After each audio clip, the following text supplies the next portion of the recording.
Ramadan മാസപ്പിറവിക്ക് മുന്നോടിയായിട്ടുള്ള UAE ചന്ദ്രക്കല നിരീക്ഷണ സമിതിയുടെ യോഗം ഇന്ന് വൈകിട്ടാണ് ചേരുന്നത്. മഗ്‌രിബ് നമസ്കാരത്തിന് ശേഷമാണ് അബുദാബിയിൽ യോഗം ചേരുക. വിശുദ്ധ റമദാൻ എന്നാണ് ആരംഭിക്കുന്നത് എന്നത് സംബന്ധിച്ച കൃത്യമായ തീയതി നമുക്ക് ഇന്ന് അറിയാൻ പറ്റും. ഇന്ന് ചന്ദ്രപ്പിറ കാണുകയാണെങ്കിൽ കഴിഞ്ഞ ദിവസം നമ്മൾ പറഞ്ഞതുപോലെ നാളെ വിശുദ്ധ റമദാൻ വ്രതങ്ങൾ ആരംഭിക്കും എന്നുള്ളത്. ഇന്ന് ചന്ദ്രപ്പിറ കണ്ടില്ലെങ്കിൽ ശബാൻ 30 പൂർത്തിയാക്കി വ്യാഴാഴ്ച, അതായത് ഫെബ്രുവരി 19 റമദാൻ വ്രതം ആരംഭിക്കുന്നത്. ഇന്ന് ചന്ദ്രപ്പിറ കാണാനിടയില്ല എന്ന് സൂചിപ്പിക്കുന്ന റിപ്പോർട്ടുകളാണ്, കണക്കുകൂട്ടലുകളാണ് ഓൾറെഡി പുറത്തു വന്നുകൊണ്ടിരിക്കുന്നത്. ഈ റമദാൻ മാസാരംഭവുമായി ബന്ധപ്പെട്ട് UAE സ്കൂൾ ടൈമിങ്ങിലും ഓഫീസ് ടൈമിങ്ങിലും ഒക്കെ കുറേയധികം മാറ്റങ്ങൾ വരുന്നുണ്ടല്ലോ. അപ്പൊ അതിനനുസരിച്ച് ഈ ബസ്സുകളുടെയും ട്രാമുകളുടെയും ദുബായ് മെട്രോയുടെയും സാലിക്കുമായി ബന്ധപ്പെട്ടും ഒക്കെ അതിന്റെ ടൈമിങ്ങുകളിൽ പെയ്ഡ് പാർക്കിങ്ങുമായി ബന്ധപ്പെട്ട സമയങ്ങളിലൊക്കെ കുറേ ചേഞ്ചുകൾ വരുന്നുണ്ട്. അപ്പൊ അത് ഏതൊക്കെയാണെന്നുള്ള ഒരു കാര്യമാണ് നമ്മൾ ഇന്ന് പറയാൻ പോകുന്നത്. ആദ്യമായി സാലിക്കുമായി ബന്ധപ്പെട്ട ഈ പീക്ക് അവേഴ്സിന്റെ കാര്യത്തിലൊക്കെ ഒരുപാട് മാറ്റങ്ങൾ വരുന്നുണ്ട്.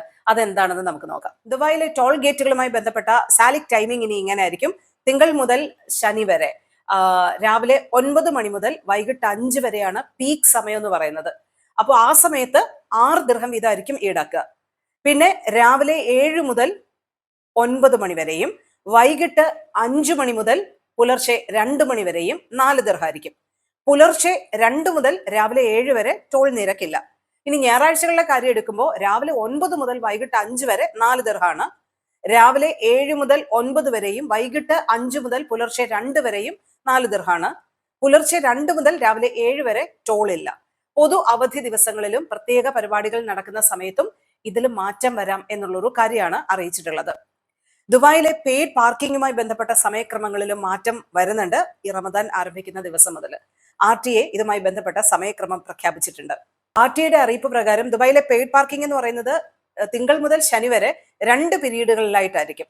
അതായത് ആദ്യത്തെ പീരീഡ് എന്ന് പറയുന്നത് രാവിലെ 8 മണിക്ക് ആരംഭിച്ച് വൈകുന്നേരം 6 മണിക്ക് അവസാനിക്കുന്ന രീതിയിലായിരിക്കും. പിന്നീടെന്ന് പറയുന്നത് രാത്രി 8 മണി മുതൽ അർദ്ധരാത്രി 12 മണി വരെ ആയിരിക്കും. ഇതിനർത്ഥം ഇടയ്ക്കുള്ള 2 മണിക്കൂറുണ്ടല്ലോ, വൈകിട്ട് 6 മുതൽ 7 വരെയും 7 മുതൽ 8 വരെയും അത്രയും സമയം പാർക്കിംഗ് ഫീ ഈടാക്കില്ല എന്നുള്ളൊരു കാര്യമാണ്.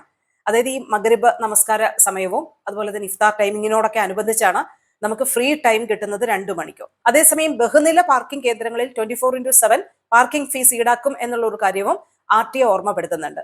ഇനി ദുബായ് മെട്രോയുടെ സമയം, ട്രാമുകളുടെ സമയമൊക്കെ നോക്കാം. ദുബായ് മെട്രോയുടെ റെഡ് ഗ്രീൻ ലൈനുകളും സമയക്രമങ്ങളിൽ മാറ്റം വരുന്നുണ്ട്. അതായത് മൺഡേ ടു തേഴ്സ്ഡേ രാവിലെ 5 മണി മുതൽ പുലർച്ചെ 5 മണി മുതൽ അർദ്ധരാത്രി 12 മണി വരെ ആയിരിക്കും. ഫ്രൈഡേകളിൽ പുലർച്ചെ 5 മണി മുതൽ പിറ്റേ ദിവസം പുലർച്ചെ 1 മണി വരെ ആയിരിക്കും. സാറ്റർഡേസിൽ 5 മണി മുതൽ പുലർച്ചെ 5 മണി മുതൽ അർദ്ധരാത്രി 12 മണി വരെ. സൺഡേകളിൽ രാവിലെ 8 മണി മുതൽ അർദ്ധരാത്രി 12 മണി വരെ. ദുബായ് ട്രാമിന്റെ സമയം നോക്കുമ്പോൾ മൺഡേ ടു സാറ്റർഡേ രാവിലെ 6 മണി മുതൽ പിറ്റേ ദിവസം പുലർച്ചെ 1 മണി വരെ ആയിരിക്കും. സൺഡേസിന്റെ സമയമാകുമ്പോൾ 9 മണി മുതൽ പിറ്റേ ദിവസം പുലർച്ചെ 1 മണി വരെ ആയിരിക്കും. പബ്ലിക് ബസ്സുകളുമായി ബന്ധപ്പെട്ട സമയക്രമങ്ങളിലും മാറ്റം വരുന്നുണ്ട്. വിശുദ്ധ റമദാന് മുന്നോടിയായിട്ടാണ് ഇത്തരത്തിലുള്ള സമയക്രമങ്ങളിലെ മാറ്റങ്ങളൊക്കെ വരുന്നത്. അപ്പൊ അതൊന്ന് ശ്രദ്ധിച്ചേക്കുക. എന്തായാലും ഇന്ന് വൈകിട്ടാണ് ചന്ദ്രക്കല നിരീക്ഷണ സമിതിയുടെ യോഗം ചേരാൻ പോകുന്നത്.